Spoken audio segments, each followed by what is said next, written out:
Hi guys, সকলকে জানাই সুপ্রভাত। আজকে যেন ওয়েদারটা কোনো মেঘলা মেঘলা করছে, কে জানি জল হতে পারে মনে হয়।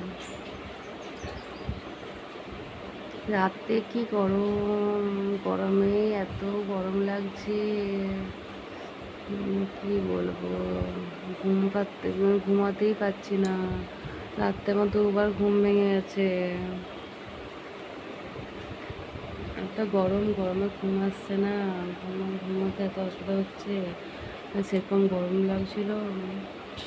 এখন আবার মনে হচ্ছে মেঘলা মেঘলা, এখন মনে হয় বৃষ্টি বৃষ্টি হবে না জানি না, কিন্তু ওয়েদারটা বেশ মেঘলা মেঘলা হয়ে গেছে। এত গরমে কি কষ্ট। উঠে শিলিগুড়ি যেতে হবে, যাবো কি করবো। তোমরা সবাই কখন উঠেছো?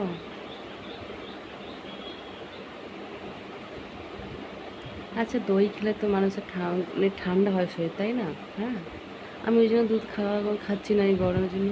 তো দই খেলে তো মানুষ শরীর ঠান্ডা হয়, ভালো ঘুম হয়। তো যা গরম দেখছে, দই খাওয়ার পর তো আমার আরও বেশি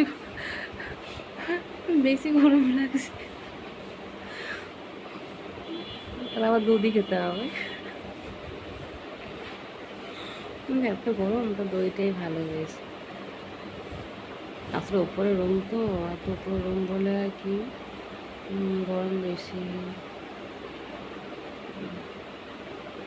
আর সেরকম মশা, আর মশার ঝালা।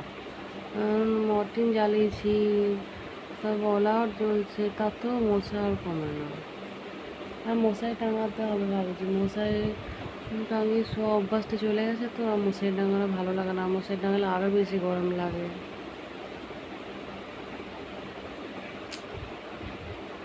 কী করবো আর, এর থেকে আমাদের মাটির ঘর অনেক ভালো। সত্যি বন্ধুরা, আমাদের মাটির ঘর না পুরো এসি একদম। মাটির ঘরে অত গরমও লাগে না, অত ঠান্ডাও লাগে না। আচ্ছা, এই ঘরটার উপরে যদি পাটা দিয়ে দেওয়া হয় উপরে, আমাদের ঘর তো তাল কাঠের পাটা আছে, এসি লাগানো তো ক্ষমতা নেই আমার। চলো, অনেক ভাট বকছি আমি, আমার অনেক কাজ পড়ে আছে। টাটা, সবার দিন ভালো যাক, ভালো থেকো সবাই।